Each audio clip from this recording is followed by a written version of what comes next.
For more, let's bring in Julian Emanuel. He is Evercore ISI's Senior Managing Director and strategist there. Julian, it's great to see you. I guess it's hard to argue with that point, right? This is a kind of insurance or good news or normalization rate cut program from here on out if we get a full program.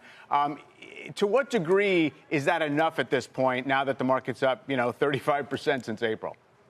So actually, when we think about it, there's two ways of looking at it. In the here and now, we think it's still a bit ambiguous as to whether the market is expecting a rate cut because the Fed can or because it has to. And if you think about that, that is predicated on the labor market data being, quite choppy and uneven and, in fact, hard to interpret. But we feel like as you get towards the end of the year and into 2026, what we're likely to see is the trough in growth. And moving back towards sustainably 1.5% GDP in 2026, and the peak in inflation. All the tariff effects are likely to culminate in peaks either again towards the end of this year or early next, and then a gradual decrease in inflation, really consistent with what the Fed's viewpoint has been, that argue for the ability to cut because it can, and the stock market says that tends to be very positive on a 12-month basis, though a little inconclusive on a near-term basis.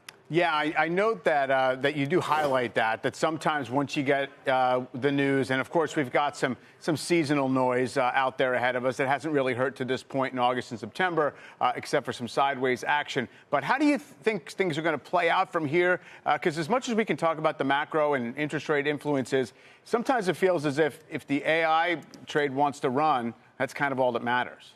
Well, and again, coming off of that April low, it has been incredible, the relentless nature of this rally. And what we find is actually there are a sufficient number of skeptics in terms of the near term, ourselves obviously included. And in fact, when you think about the eventual durability of the rally, that's a good thing.